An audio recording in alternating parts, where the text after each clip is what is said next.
Welcome to Breakroombets, the channel dedicated to the sports talk you have around the water cooler at work. But in our break room, we're always looking at this from the betting angle.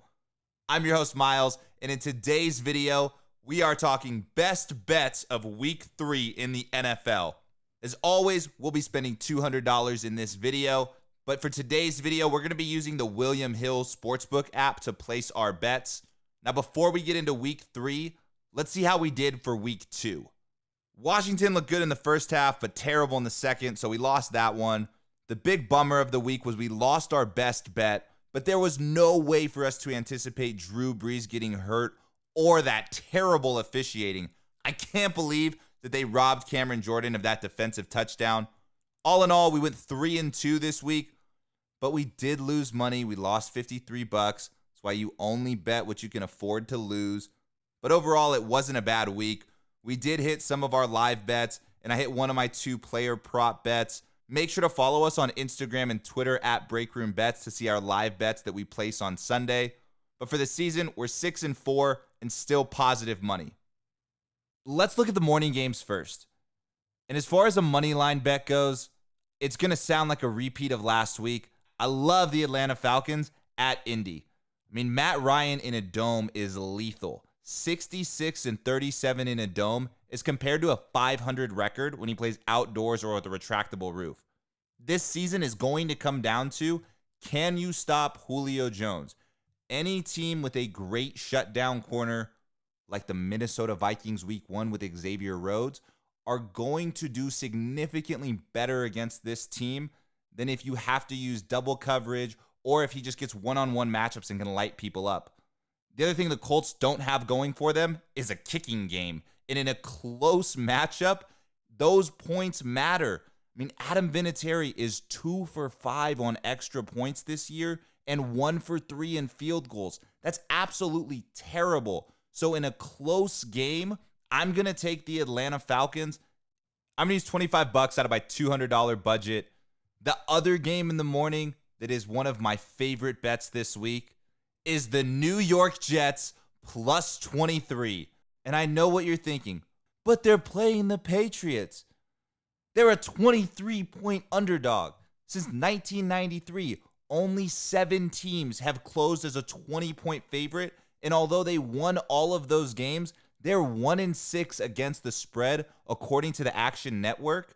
And the Patriots actually were one of those 7 teams in 2011. The 0-12 Indianapolis Colts with Dan Orlovsky at quarterback came into New England as a 20.5-point underdog, and they only lost by 7.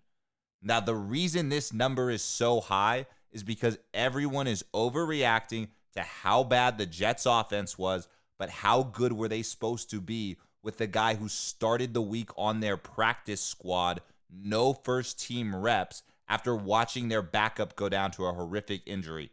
They're also overreacting to the Patriots' score against the Dolphins. But 14 of those points came from defensive touchdowns.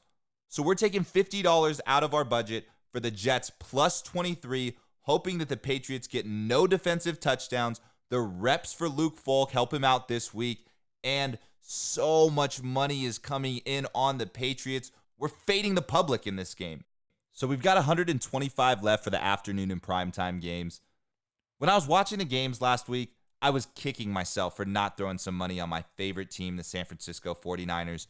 So for this week, I want some action on this game. And I was all ready to take -6.5. But after doing more research, I actually really like the over 43 in this spot.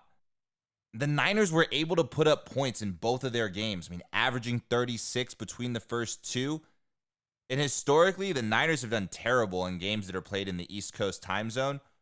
So the home opener to get a struggling defense, I expect the offense to put up big numbers.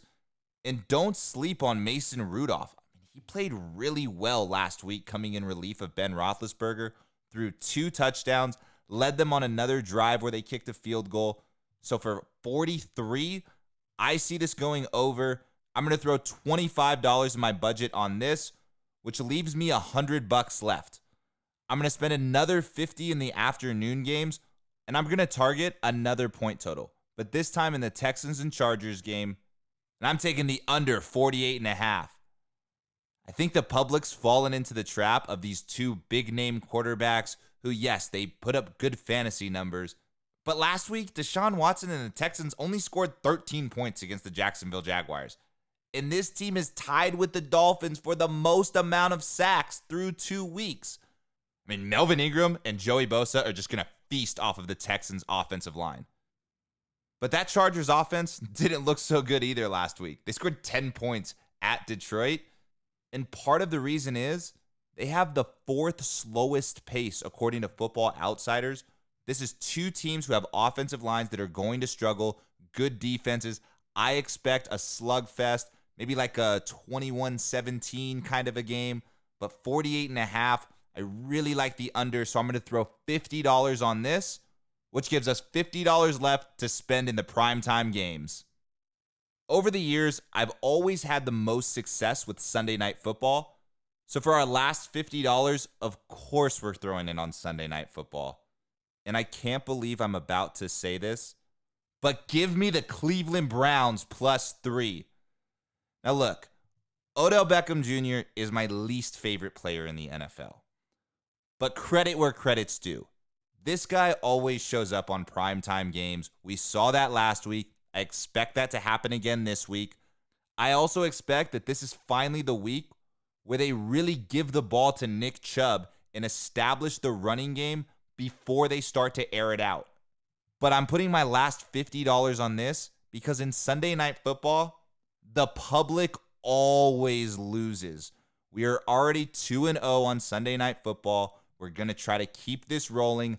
Well over 90% of the money is coming in on the Rams.